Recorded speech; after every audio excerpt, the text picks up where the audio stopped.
સરસ્વતીના મંદિરમાં જ હેવાન। 14 વર્ષની બાળકી સાથે પ્રિન્સિપાલે કર્યા અડપલા। પ્રિન્સિપાલ રાજકોટ શહેર આપનો પ્રભારી। शिक्षक कभी साधारण नहीं होता, प्रलय और निर्माण उसकी गोद में पलते हैं। આ કહેવત તો 100% સાચી છે, કારણ કે એક શિક્ષક જ હોય છે જે બાળકનો ગ્રોથ કઈ રીતના થશે, શું તે સફળ બનશે કે વિફળ, તે શિક્ષકને જોવાનું હોય છે।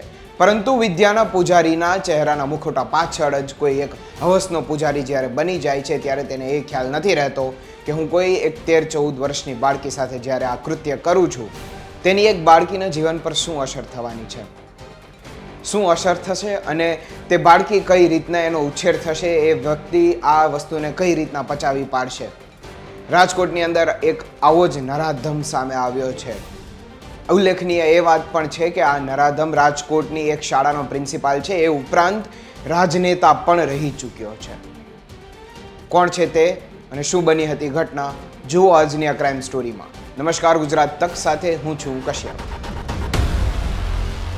આ વાત રાજકોટની છે, જ્યાં કોઠારિયા રોડ પર હરિદ્વાર રોડ પર આવેલી સરસ્વતી શૈક્ષણિક સંકુલ નામની સ્કૂલમાં એક હેવાન જ પ્રિન્સિપાલ બની બેઠો હતો। બની બેઠેલા આ કહેવાતા વિદ્યાના પૂજારીના મુખોટા પાછળ તો ખરેખર એક હવસનો પૂજારી હતો।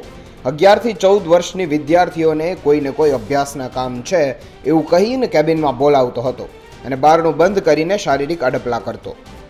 ક્યારેક તો અમે તમને એવી વાતો થઈ હશે કે જે તમને કહી પણ ના શકીએ એવું પણ કૃત્યો આ હેવાને કરેલા છે।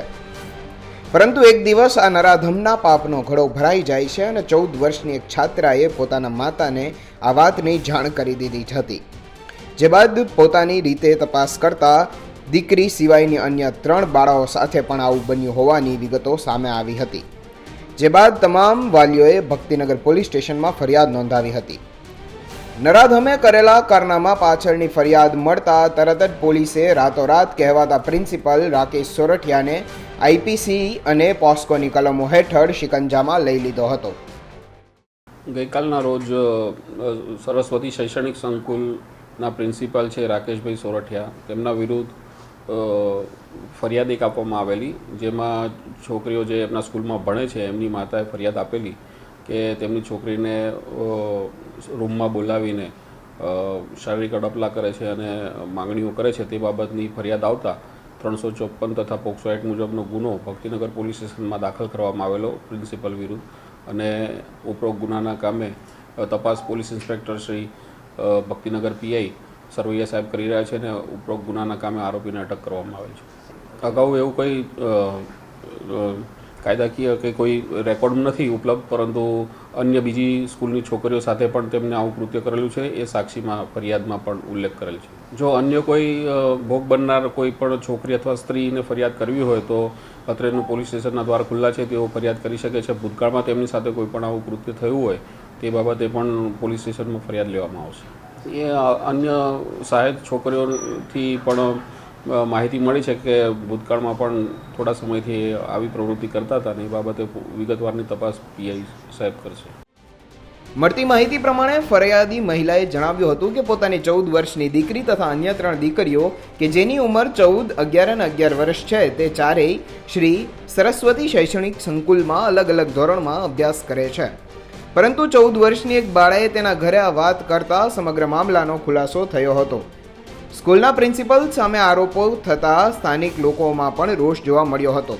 આ વિસ્તારના કોર્પોરેટર પણ સ્કૂલ બહાર પહોંચી આવ્યા હતા અને તેમણે સ્કૂલના પ્રિન્સિપલ સામે આક્રોશ વ્યક્ત કરતા કહ્યું હતું આ વિસ્તારના કોર્પોરેટર પણ સ્કૂલ બહાર પહોંચી આવ્યા હતા અને તેમણે સ્કૂલના પ્રિન્સિપલ સામે આક્રોશ વ્યક્ત કરતા કહ્યું હતું કે જો તે જેલમાંથી છૂટીને આવશે તો પણ ભવિષ્યમાં તેને આ વિસ્તારમાં નહીં આવવા દેવામાં આવે તેવી ચીમકી પણ ઉચ્ચારી હતી। અગાઉ પણ અનેક વિદ્યાર્થીઓ સાથે આ લંપટ શારીરિક અડપલા કરી ચૂક્યો હોવાનું સામે આવ્યું છે।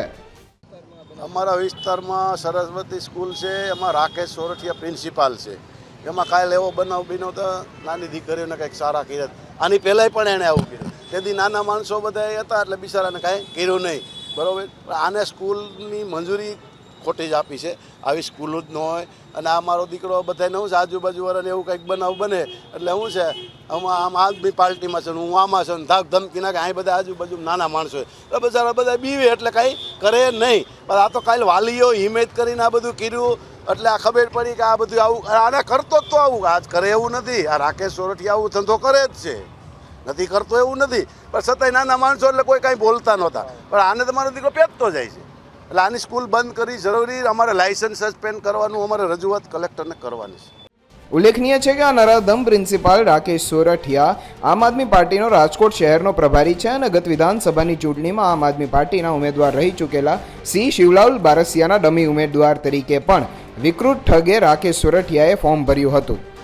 રાજકોટથી રોનક મજીઠિયાનો અહેવાલ, ગુજરાત તક.